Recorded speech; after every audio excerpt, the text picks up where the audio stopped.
What's up, everybody? Welcome to What the Fuck Wednesday by the Sixth Round, where we'll be covering anything that makes you go, bro, what the fuck? And what better way to start it off than with Michael Johnson's career? This man is 13 and 14 in the UFC. He started off with 4 wins in The Ultimate Fighter, made it to the season finale, his UFC debut, and lost to Jonathan Brookins, a man who is now currently, what is it? It's 16 and 10. He's a fantastic fighter, Kate. Come on. Don't he was the dark horse of the Ultimate Fighter season. All right. Cool. I do remember like watching that, and it was like, even not knowing like, just kind of what was going on like way after the fact, I was like, oh, this guy is pretty good. Like and then I remember he proceeded to go 1-3 in the UFC and get cut. Then I remember watching that, and I'm just like, damn, he beat Michael Johnson, and probably at this point that was like, 2015, 16 or something. Mm-hmm. I'm just like, oh, where's he at now? And then exactly to your point, after beating Michael Johnson, I'm pretty sure loses his next fight?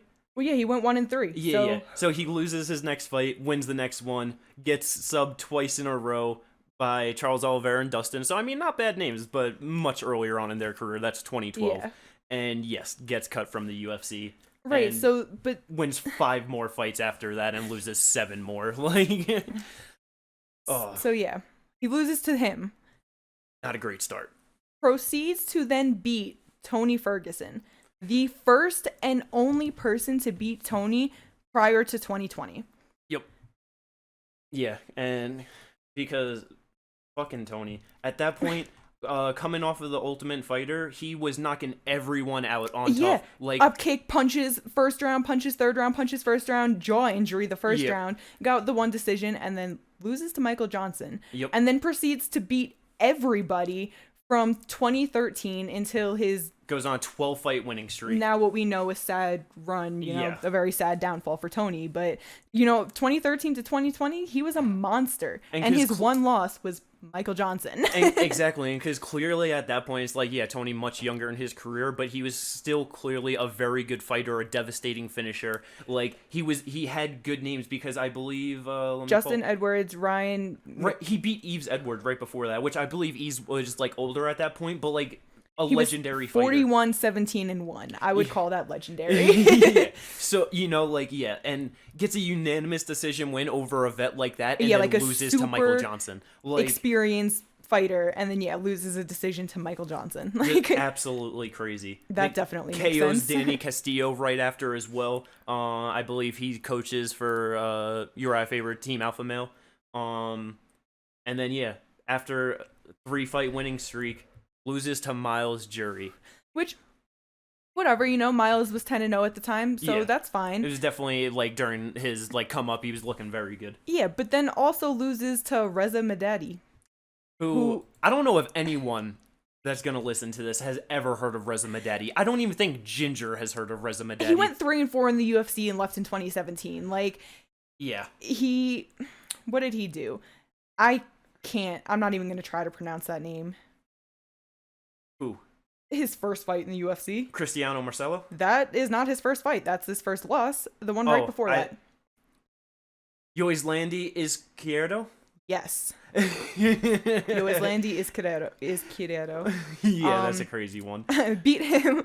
Then lost to Cristiano Marcelo. Beat Michael Johnson. Lost to Norman Park. Beat Jan Cabral. Then lost to Joe Duffy and Joaquim Silva, and that was the end of his run. 2017. Goodbye. So that's just something that Michael Johnson probably should have won. So it's like, at this point in his career, and at least his UFC career, he's 4-4 at that point. He's got a finish over Danny Castillo, beat Tony Ferguson, Shane Roller, like, got another finish over Eduardo Falalotto. But yeah, had like just 2 submission losses, 2 decision losses, and to like, it's not the greatest guys and stuff. Yeah. It's crazy. Because then right after that, he gets a unanimous decision win over another legend in Joe Lozon. Like, because, let's see, where was old Joey Boy at his point in his career at? Yeah, like he... Going into that fight, he was 22-8. Yeah. Just lost And to Jim Miller, beat Michael Varner Johnson before was that. 12-8. Yeah, Like, 10 more fights than him, and like the same amount of losses. well, no, 10 more wins than him. Yeah. Same amount of Yeah, losses. yeah. 10 more fights, 10 more wins, same losses, same thing. Oh yeah, true. But yeah, and just still manages to like pull a win over a vet like that. Knocks out Gleison Tebow. Decision wins Melvin Gillard and Edson Barboza right after. And then loses a split decision to Benny Dariush. Which, at this point, like, Benny top 4 fighter, you know? Yeah, but at this point in 2023. But also, Edson Barboza flying knee knocked out Benny Dariush when they fought. So it Right, so to come off that win, it's like, when it comes to Michael Johnson, there is no MMA math. No. None of it adds up. 2 + 2 = fish with him. There is no 100%. math. You like anything you think you might know about, like, oh well, yeah, like just styles or whatever, just throw Like, it out he's the about book. to fight this guy, and he lost to him, but he beat him, so, he has the upper hand. No. None of it matters around here at all. And then after losing a split decision to Benny and a loss to Nate Diaz, He goes got on beat up by Nate Diaz too. He got and that's when Nate Diaz called out Conor McGregor also and got the counter fight after. Oh, that's hilarious. Yup. But yeah, so Nate goes on to get the Conor fight after this, and Michael Johnson goes on to knock out Dustin Poirier. In the first round, a minute 35. Just catches him coming in, just done. And not Michael, I'm sorry. Dustin at that point was on a 4-fight winning streak after his loss to Conor McGregor, which, like, you know what I mean? That is not a bad loss at all. And after that proceeded to beat him 2 times. Yep. But, like... And that was Dustin getting a little bit older, too, so he moved up to and 155. And that was Conor's prime of 2014, going into 2015, like... And, and so, like, Dustin moved up in weight class, like, because he was, like...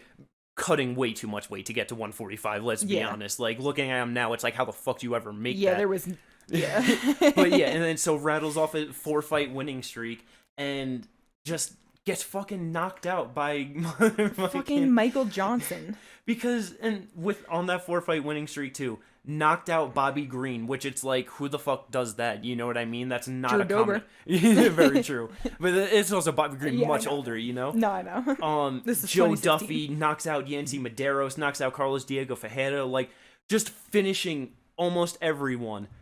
But motherfucking Michael Johnson gets it done against him. Just never count that dude out. Right, but then even looking at Dustin's record, goes on to another 5-fight winning streak. Jim Miller, Anthony Pettis, Justin Gaethje, Eddie Alvarez, Max Holloway loses to Khabib. Everyone loses to Khabib. That's cool. Speaking of losing to Khabib, that's immediately who Michael Johnson lost to after beating Dustin Poirier. And that was when Khabib was mauling him, beating him up on the ground. He's just like, you have to give up. You know I deserve a title shot. You have to give up. And then Johnson would just be defending, and Khabib's just like, no, and just starts punching him again. I'm pretty sure that was actually the fight when, like, I kind of, like, learned about Khabib, and I was like, oh, this dude is, like, a fucking animal. Like... Right, but then going back to MMA math and Michael Johnson... knocks out Dustin round 1. Dustin knocks out Gaethje. It was round 4. It was later, but he still, gets it done, finishes him. War. An absolute fucking war. After losing to Khabib, gets knocked out by Gaethje.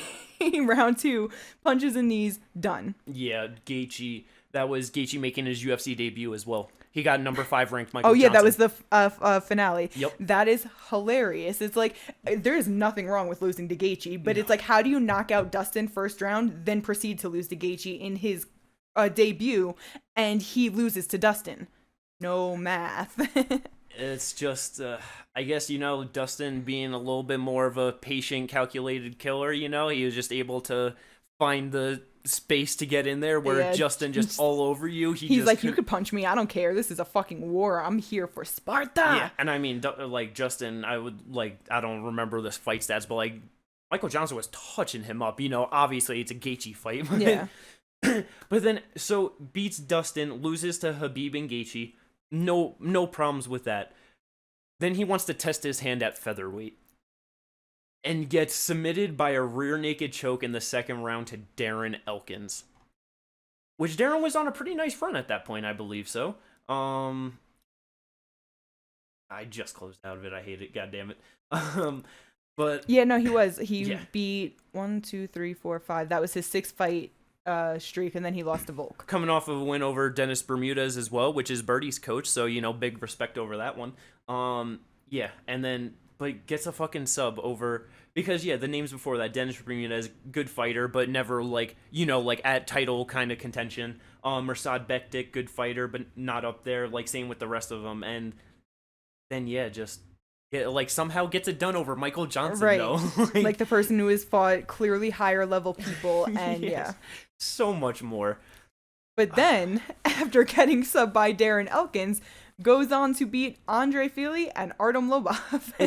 But the funny thing too is Andre Fili has always been a top 15, top 10 guy at 145. Mm-hmm. So you get subbed by Darren, but then you beat Andre by a split decision, and then he gets the unanimous over Artem Lobov. But that was way closer of a fight than it should have been, Kate. It was insane how okay Artem did in that fight. I remember watching that, and I just thought, this is pathetic, Johnson. You are so much better than this. But motherfucking Artem Lobov giving him a tough fight, because that's just Michael Johnson's career. It doesn't... Artem went 2-5 in the UFC, all wins and losses by decision. I mean, his record in general is personally a favorite of mine. 14-14-1. I absolutely love an even wins and losses and throw in a draw or a no contest or something hilarious. That's the go, choo-choo, motherfuckers. And then after he beats Artem, and then so close, just 45 seconds away from beating Josh Emmett, but gets knocked out in the in the closing minute.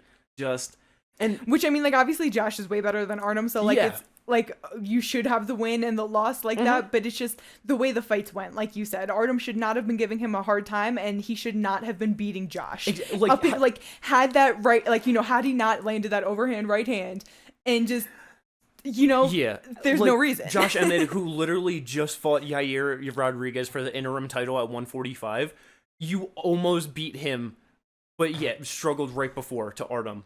And then right after, loses a majority decision to Stevie Ray, which that fight was so bad, even though Stevie Ray won that fight, he got cut from the UFC afterwards. And that's when he went to PFL. Hey, he's doing all right in PFL. Yeah, he's not too bad. Yeah. But it's again, almost beat Josh Emmett, and then you lose immediately after to Stevie Ray. It's it's just crazy.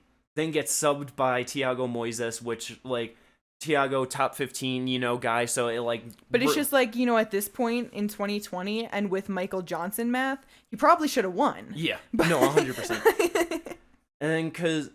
So loses to Thiago Moises and Clay Guida right after, puts him on a 4-fight losing streak, the roughest in his career by far. And then goes on to knock out Alan Patrick in the second round, which I believe, real quick...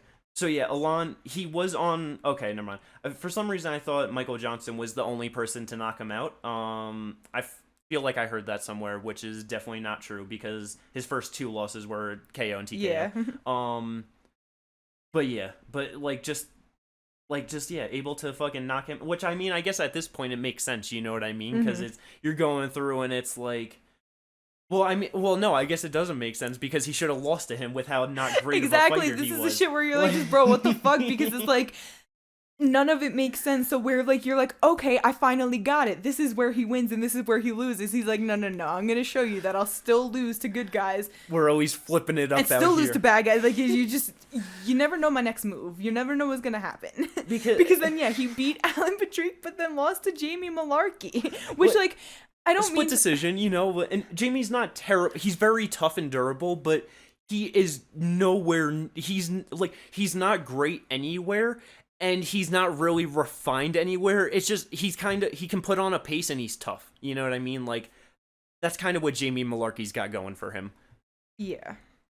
But it's just that Jamie's not that old. I know he doesn't have he only has 7 fights in the UFC, but the thing is he's 4-3, so he's got the upper hand on the wins. But it's just But then he loses a split decision to Jamie Malarkey, and then gets a unanimous decision win over Mark DeCasey. Right, and who is clearly a much better fighter than Jamie. Definitely should have won.